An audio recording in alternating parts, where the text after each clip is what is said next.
샬롬, 성도 여러분 평안하신가요? 오늘 본문은 에베소서 마지막 구절로 에베소서 전체 주제에 다시 초점을 맞추는 기도입니다. 그래서 먼저 에베소서의 전체적인 주제를 한번 살펴보려 합니다. 에베소서에서 사도가 들려주는 이야기는 지금 내가 있는 곳, 이 자리, 여기서 아름다운 삶을 살아야 한다고 말하고 있습니다. 에베소서 1장 22절에서 23절을 보시면은 22절 또 만물을 그의 발 아래 복종하게 하시고 그의 만물 위에 교회의 머리를 삼으셨느니라. 교회는 그의 몸이니 만물 안에서 만물을 충만하게 하시는 이의 충만함이니라. 우리는 하나님의 우주적인 구원 세계 속에 초대받은 사람들입니다. 하나님은 그리스도를 교회의 머리로 삼아 모든 것을 지배하시게 하시고 그리고 교회는 그리스도의 몸이 됩니다. 다시 이야기하면은 몸이라고 하는 것은 뭔가 움직여서 세상을 바꿔야 합니다. 죽어서 가는 그 하나님 나라, 천국도 정말 중요하죠. 하지만 지금 교회는 예수님이 하시던 일을 행해야 합니다. 우리가 예수가 되고 작은 예수로서 발자취를 옮겨야 합니다. 병든 사람을 고치며 소외된 사람을 돌보는 평화의 공동체를 일으켜 세우는 일, 만물을 일으켜 세우는 하나님의 계획 속에 동참해야 한다고 말하고 있습니다. 계속해서 에베소서 4장 3절을 보겠습니다. 평안에 매는 줄로 성령이 하나 되게 하신 것을 힘써 지키라. 아멘. 성령이 하나 되게 하신 것을 굳게 만드는 공동체를 만들어서 우리가 사는 세상을 아름답게 만들어야 합니다. 에베소서 4장 22절, 24절을 보면요. 너희는 유혹의 욕심을 따라 썩어져 가는 구습을 따르는 옛사람을 벗어버리고 24절 하나님을 따라 의와 진리의 거룩함으로 지으심을 받은 새 사람이 입으라. 옛사람을 버리고 새 사람을 입어야 합니다. 내 속에 기쁨이 있고 내 속에 평화가 있으면 넘쳐 흐르게 됩니다. 가득 찬 양동이를 물에 받으면은 정말 넘쳐 흐르게 되면은 주변으로 이제 사방으로 튀게 되지요. 그렇듯 우리의 내 속에 평화가 그리고 내 속에 기쁨이 넘쳐 흐른다면 주변으로 흐르게 됩니다. 내 안에 소망이 있으면은 어떤 고난 중에서도 견딜 수 있는 존재의 용기가 우리 속에 생기게 되는데요. 그것이 평안입니다. 에베소서 6장 23절을 보겠습니다. 우리 다 함께 읽어볼까요? 시작. 아버지 하나님과 주 예수 그리스도께로부터 평안과 믿음을 겸한 사랑이 형제들에게 있을지어다. 아멘. 이 평안은 그리스도 십자가를 통해 성취하신 화해의 결과이고 우리에게 주어진 선물입니다. 죄로 인해 하나님을 등을 돌린 우리들은 하나님을 향하여 다시 십자가로서 돌아서게 되었습니다. 사랑의 관계가 회복된 것인데요. 평안은 사랑이자 은혜입니다. 사랑하지 않으면 평안은 없습니다. 우리는 그렇게 하나님을 향한 시선으로 이웃을 바라보게 되고 그것이 이웃 사랑입니다. 그리스도인의 삶이란 하나님의 사랑이 흘러가는 통로가 되는 것, 하나님의 사랑이 나를 통해 흘러가는 것이 이웃 사랑입니다. 성도들이 머문 곳에 있어야만 하는 것이 사랑과 평안입니다. 하지만 우리의 삶에서 평안은 너무나 멀게만 느껴집니다. 어쩌면 너무나 추상적이고 이상적인 문제인 것 같기도 합니다. 우리에게는 늘 외부의 문제든 내부의 문제든 위기, 그 다음에 불안, 그 다음에 혼란이 기다리고 있기 때문입니다.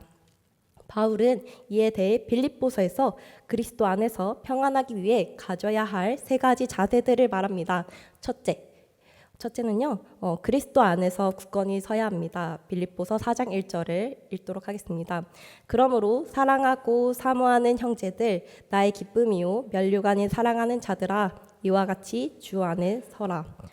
이 세상 모든 사람들은 크고 작은 문제에 부딪힙니다. 그래서 우리 안에 그 문제들이 밀려옵니다. 모든 사람들은 고민이 없고 문제가 없는 세상에서 살기 원하죠. 그래서 우리는 믿음을 갖습니다. 우리가 앙망하는 천국, 고통도 눈물도 없는 곳, 그런 곳에 살고 싶습니다. 하지만 현실은 그렇지 않습니다. 고통이 끝없이 밀려옵니다. 우리는 이 고통을 없애려고 많은 노력을 하는데요. 처음엔 반사적으로 내가 할 수 있는 일들을 합니다. 나의 머리로 혹은 내 능력으로 해결하기 위해서 몸부림을 칩니다. 그 다음에 해결이 안 되면은 나에게 도움을 줄 사람들을 찾기 시작합니다. 내가 도움을 받을 수 있는 사람, 내가 의지할 수 있는 사람을 찾기 시작하는데요. 그리고 나서도 안 되면 절망하기 시작합니다. 끝없이 무너져 내립니다. 오늘 그런 사람들을 향해서 바울이 이렇게 말합니다. 굳건히 서야 된다. 이 문제에 넘어지면 안 된다. 다 넘어지는 폭풍 앞에서 분명히 서야 하는데 혼자서는 절대 못 이루고 사람들에게 손을 내밀어서 도와달라고 해서 해결될 문제가 아닙니다. 답은 우리를 지으시고 우리를 위해서 독생자를 보내신 우리 주 안에 있는 것입니다. 그 문제 앞에 주님에게 우리 시선을 먼저 고정시켜야 합니다. 빌립보서 4장 6절입니다. 아무것도 염려하지 말고 다만 모든 일에 기도와 간구로 너희 구할 것을 감사함으로 하나님께 아뢰라. 이 문제를 하나님께 두어야 합니다. 하지만 정작 아주 큰 문제가 생기면은 우리 주님을 믿는 그리스도인들도 주님 앞에 무릎을 꿇는 것이 아니라 본능적으로 내가 하려고 하고 사람들을 쫓아가기도 합니다. 그리고 맨 마지막까지 가야지 탕자처럼 다 포기하고 나서야 그때 주님 앞에 섭니다. 근데 그러지 말라고 바울은 말하고 있습니다. 첫 번째 우리가 기억해야 할 것은 주님 앞에 내려놓으십시오. 그리고 주님 안에 굳건히 서십시오. 두 번째입니다. 두 번째 전에 이것을 배우고 가르치는 것이 주님 앞에 주님 안에서 굳건히 서는 것을 배우고 가르치는 것이 교회입니다. 두 번째는 주님 안에서 같은 마음을 품어야 합니다. 지금 이 문제를 나 혼자 주님 앞에 두고 씨름해야 하는 것이 첫 번째 할 일이라면 두 번째 해야 할 일이 있는데 내가 속한 교회 공동체가 한 마음을 품으라는 것입니다. 예수 그리스도의 마음을 우리가 함께 공유해야 합니다. 근데 예수 그리스도의 마음은 무엇일까요? 빌립보서 2장 6절, 7절에 나와 있습니다. 6절 그는 근본 하나님의 본체시나 하나님과 동등됨을 취할 것으로 여기지 아니하시고 7절 오히려 자기를 비워 종의 형체를 가지사 사람들과 같이 되셨고 그리스도의 마음 첫 번째는 비웠고 두 번째는 취했습니다. 무엇을 비웠느냐 하면은 하나님과 동등한 자신의 지고한 것을 비우시고 포기하셨습니다. 무엇을 취했냐면 죄인과 사람의 모양을 취하셨습니다. 하나님 같으신 분이 하나님 되지 않겠다고 하나님의 지위를 내려놓은 것입니다. 이것은 자기 부인이고 자기 비움이고 즉 겸손입니다. 그냥 비운 것이 아니라 사람과 종의 형체를 취한 것입니다. 삶에 지친 자들과 하나가 되는 것입니다. 그럼 그리스도의 마음을 지금 저희가 있는 이 공동체로 갖고 오면은 어떻게 될까요? 한 가지 가정을 해볼 때 교회 안에는 문제가 생겼다고 해봅시다. 고통이 있습니다. 한 사람은 자녀의 입시, 취업 등이 잘 안 되었습니다. 한 사람은 병에 걸렸습니다. 한 사람은 사업에 위기가 왔습니다. 그럼 우리는 어떤 마음을 가져야 할까요? 휴 다행이다. 나의 자녀 혹은 취업에 성공했고 입시 혹은 취업에 성공했고 내 사업은 피해갔고 나는 건강하니까 정말 감사하지요. 정말 감사한 일이지요. 그러나 이것을 넘어서야 합니다. 이 과정에서 교회가 이 아픈 사람을 위해서 내가 누리고 있는 행복을 잠시 내려놓아야 합니다.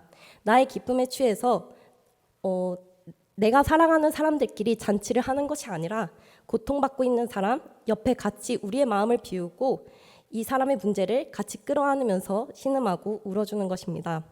주님이 품으셨던, 주님이 행하셨던 그 마음을 우리가 품는 것입니다. 그게 우리가 넘어지지 않게 되는 그리스도의 평안을 누리는 두 번째 자세입니다. 세 번째, 그럼에도 불구하고 함께 도와야 합니다. 대부분 누군가를 도웁시다, 좋은 일을 합시다 하면은 나도 먹고 살기 힘든데 지금 나는 남을 도울 여유와 시간이 여유가 없는데 이렇게 대부분 이야기를 하기도 합니다. 저 또한 마찬가지고요. 그리고 이것보다 확실한 변명은 없는 것 같습니다. 그런데 바울은 뭐라고 하냐면요. 빌립보서 4장 8절입니다. 끝으로 형제들아, 무엇이든지 참되며 무엇이든지 경건하며 무엇이든지 옳으며 무엇이든지 정결하며 무엇이든지 사랑받을 만하며 무엇이든지 칭찬받을 만하며 무슨 덕이 있든지 무슨 기림이 있든지 이것을 생각하라. 아멘.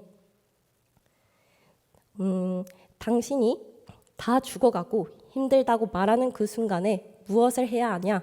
참된 것, 경건한 것, 옳은 것, 순결한 것, 사랑스러운 것, 명예로운 것, 덕이 되고 칭찬할 만한 이 모든 것들을 생각하고 실천하라고 말합니다.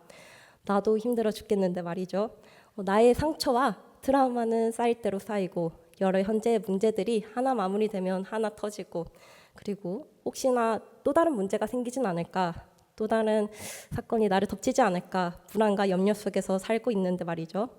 그래서 우리는 선을 행하고 올바른 일을 행하는 것은 여유 있을 때 혹은 경제적으로나 시간적으로나 마음적으로 여유 있는 사람들이 하는 것이라고 생각합니다.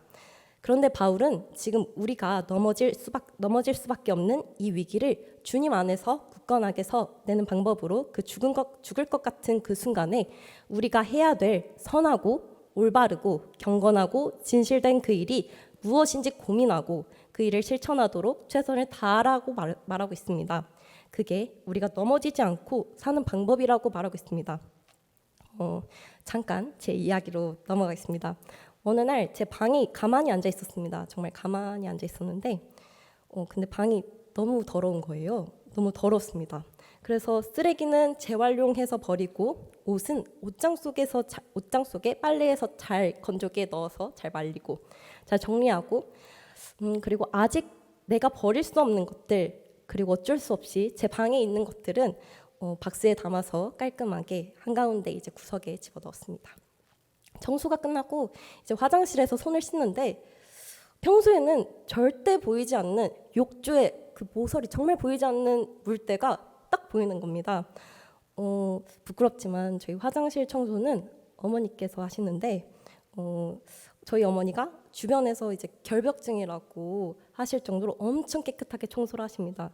근데 이렇게 완벽하게 청소를 하시는 어머니께서 욕조에 물때를 남기시다니 하며 제가 욕조의 물때를 지우기 시작했습니다. 그 뒤로 화장실 청소는 제가 하게 되었고 어머니의 수고를 덜어드릴 수 있었고 어머니께 쉼을 줄 수 있었습니다. 여기서 말하고자 하는 것은 방을 마음속이라고 생각한다면 우리는 정말 많은 짐들이 있습니다. 과거의 상처들, 현재 진행 중인 트라우마들, 근심, 걱정, 불안 등이 있습니다.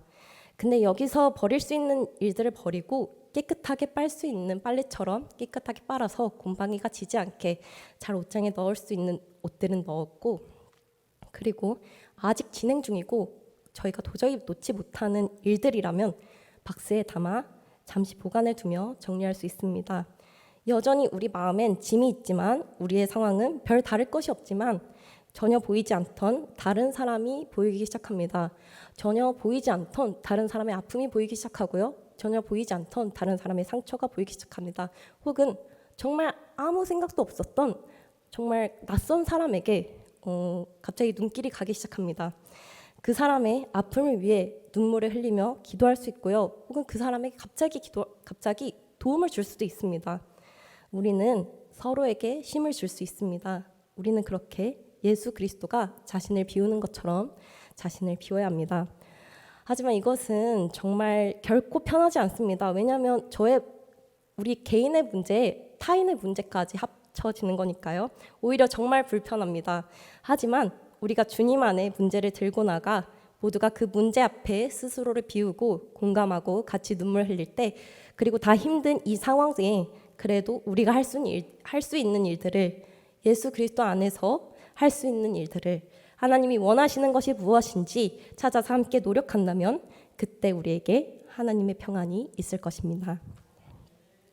저는 오늘 이 말씀이 우리의 꿈이 되고 현실이 되길 소망합니다.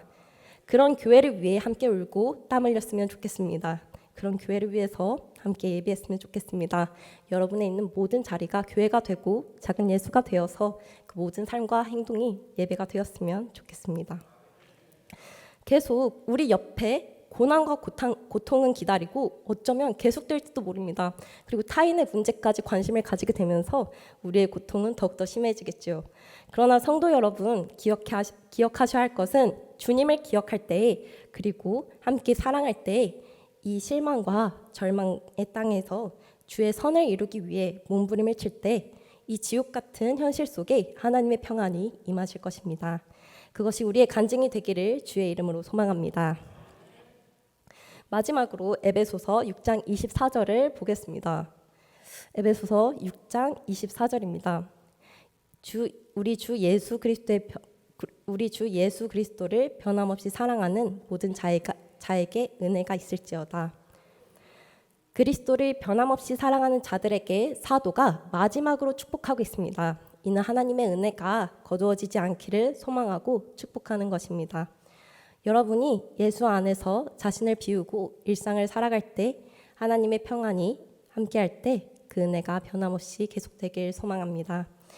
성도 여러분, 많이 힘들고 어렵지만 그리스도 예수 안에서 평안을 선택하십시오. 여러분의 영으로 진리로 예배하는 모든 자리마다 하나님의 은혜가 가득하기를 축복합니다.